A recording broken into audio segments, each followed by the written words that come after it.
members of UCU very clearly showed yesterday that the deal that was proposed to us is not good enough.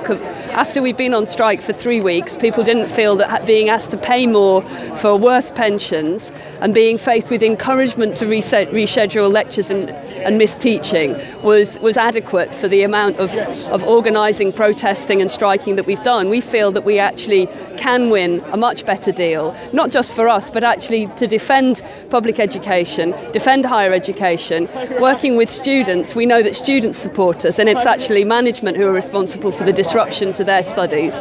We know we can win this, and that's why we're back on the picket line. We haven't yet had an acceptable offer from the employer's side, although a proposal did come out of the ACAS talks on Monday evening. The content of that proposal was just not something we could accept.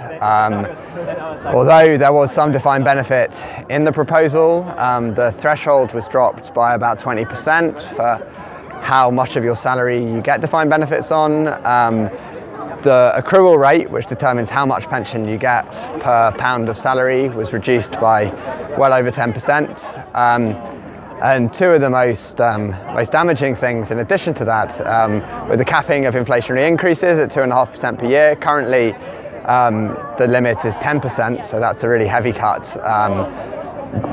About half the time inflation is well above 2.5%. So that means that the real terms value of our pensions would have dropped over time, which was particularly worrying for those of us a long way from retirement. Given there were so few attractions in the deal, that there was no serious softening from the employers on pay docking, this really was not a deal that we could ever consider accepting. So that's why we're still on strike.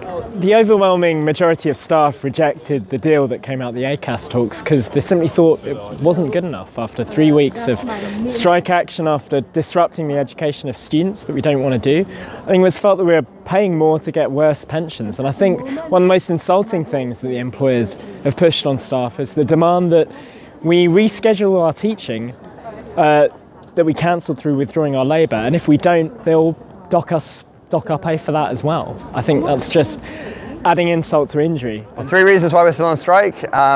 Worse pensions, less security because of the inflation cap, and an expectation to make the work up that we've missed through no fault of our own.